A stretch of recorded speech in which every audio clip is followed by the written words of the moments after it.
This is the Unification of China, Part 2. In Part 2, we're going to look at the first dynasty in China, and it's extremely important for the development and history of China, so please pay close attention.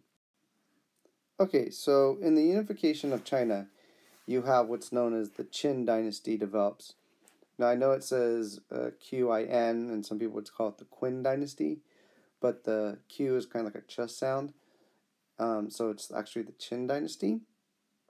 And Sheng Yang, who kind of starts everything off, he gives land grants to private farmers, and this decreases the large landowners' holdings, and power starts to become more centralized, and you have an improvement in military technology.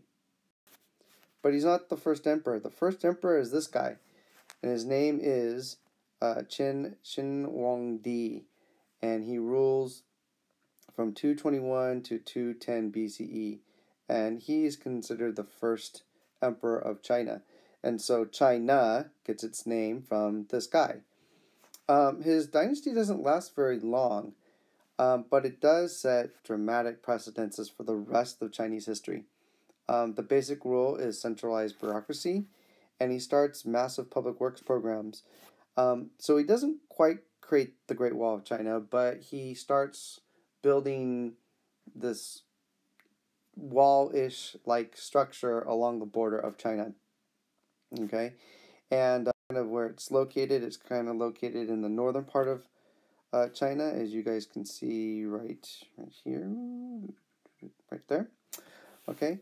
And this is basically his empire. Now, notice it doesn't include all of China, but it's, most of China during this time period. So that's why it's considered the first dynasty. And when Qin comes to power, very quickly he orders the execution of all critics. He doesn't want anybody criticizing his rule, including family members, half-brothers, even his mother. To a certain degree, and he orders the burning of all ideological works. So you have Taoism and Confucianism ideology kind of stamped out during this time period. He actually even orders the execution of 460 scholars by burying them alive. I mean, this guy is ruthless. Okay, and there's a massive cultural losses during this time period, but he cements his rule on China. Okay, so what does Qin centralize during this time period? He standardizes the law, currency, weights and measures, and script. And so during this time period, all those things are centralized. They're all basically the same all throughout the empire. All the laws are the same. The currency amongst all of China is the same. Weights and measures are the same. And even the language there's only one language in China during this time period. So he forces everybody to learn one language.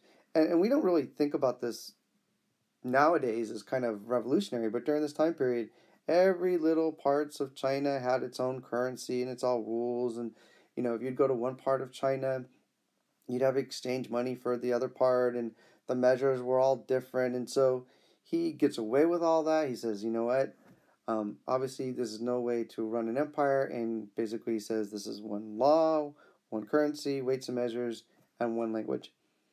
And during this time period, he starts to build a lot of roads and bridges to facilitate trade amongst his empire. What he's most known for, though, is probably his tomb.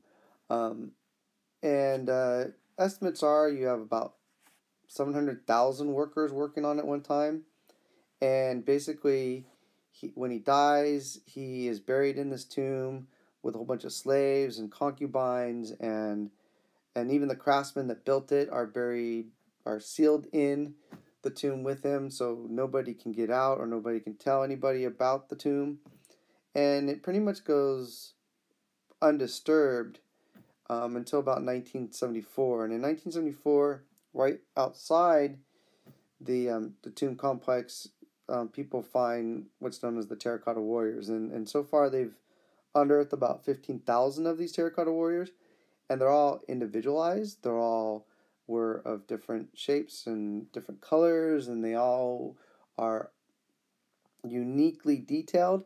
And so massive amounts of time and energy went into making his tomb. All right, and here's an example of just some of the Terracotta Warriors that are found outside of his tomb, and we'll talk more about these Terracotta Warriors in class.